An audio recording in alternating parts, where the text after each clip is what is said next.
Olá, meus irmãos, graça e paz seja convosco. A lição de hoje, preceitos de homens. Esse tema nos deixa muito esclarecido em relação à suposta defesa de que alguns evangélicos descrevem que ali Paulo estivesse falando contra a lei de Deus, contra o sábado bíblico, mas o contexto ali é totalmente diferente. E quando Paulo usa a expressão preceitos de homens, eu lhe pergunto, quem escreveu os 10 mandamentos? Quem foi que disse que o sábado fazia parte da lei de Deus? Que de acordo com Êxodo 16, quando o maná é derramado, Deus falou assim, para saber se anda em minha lei ou não. Então, assim, não é preceito de homens. De acordo com o próprio texto de Êxodo 31, 18, quem escreveu os 10 mandamentos foi o próprio Deus.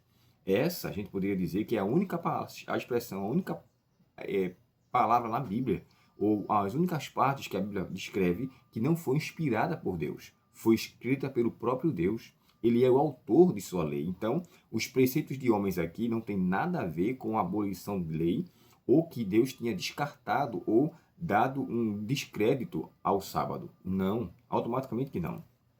Então, os preceitos de homens que Paulo está aqui mencionando tem a ver com o que a gente conhece como os rudimentos deste mundo, ou as orientações deste mundo, que o próprio ANVT chega a chamar aqui de ensinamentos de homens, e não segundo a Bíblia.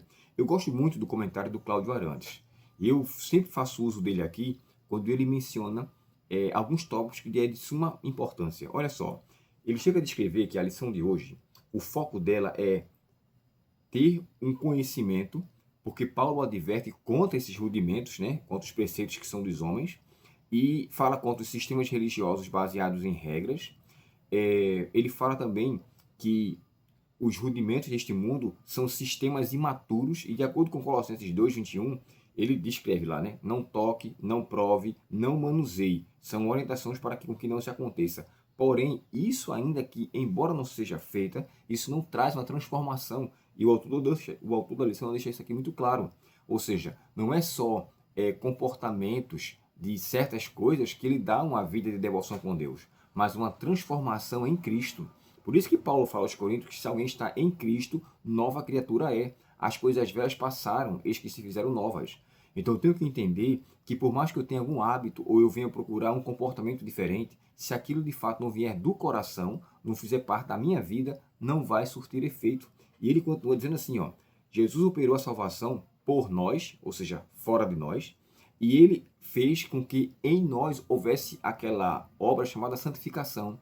Por nós, Cristo nos justificou, mas em nós ele age pelo Espírito Santo para que transforme o nosso ser. Não foi isso que Paulo falou aos Romanos? Porque não vos conformeis com este século, mas transformai-vos pela renovação da vossa mente, para que saibais qual é a santa, boa e agradável vontade de Deus. Aqui, o que me chama a atenção é que a vida prática ela tem que ser envolvida com uma disciplina espiritual necessária e uma mudança de um coração. Porque se for contrário a isso, é puro legalismo. É só uma mudança para querer sobressair entre os outros. Para mostrar que aquilo agora, por mérito seu, você tem uma dignificação maior. E a Bíblia não é a favor disso. Por isso que Paulo aos Efésios fala, não de obras para que ninguém se glorie.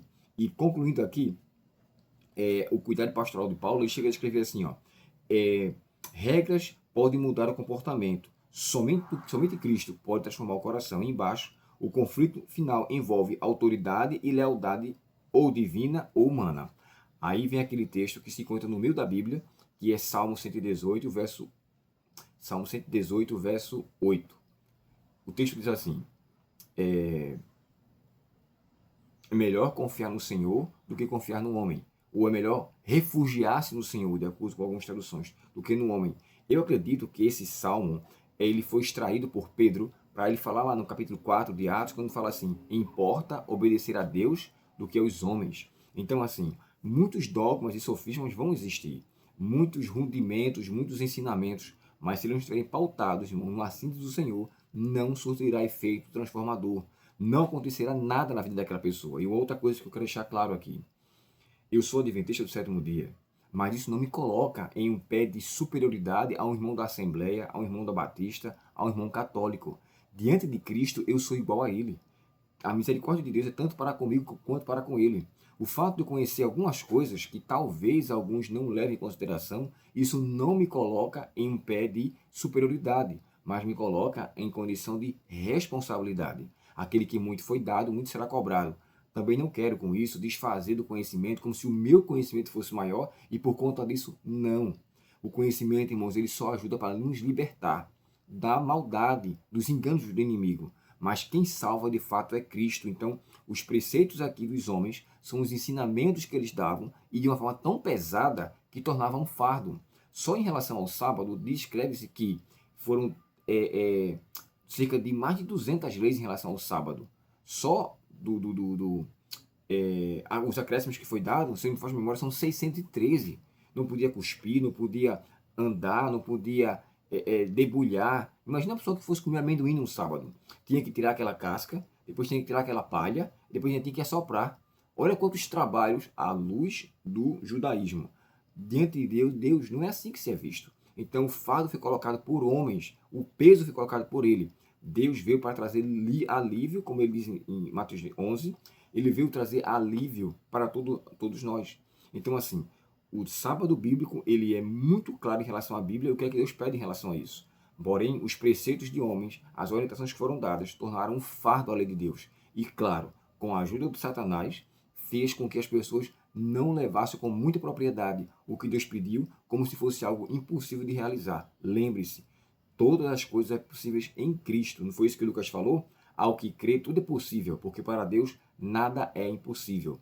Que Deus, portanto, nos abençoe e que eu e você vivamos diante da lei de Deus e obedeçamos para o honra de seu nome, em nome de Jesus. Vamos orar?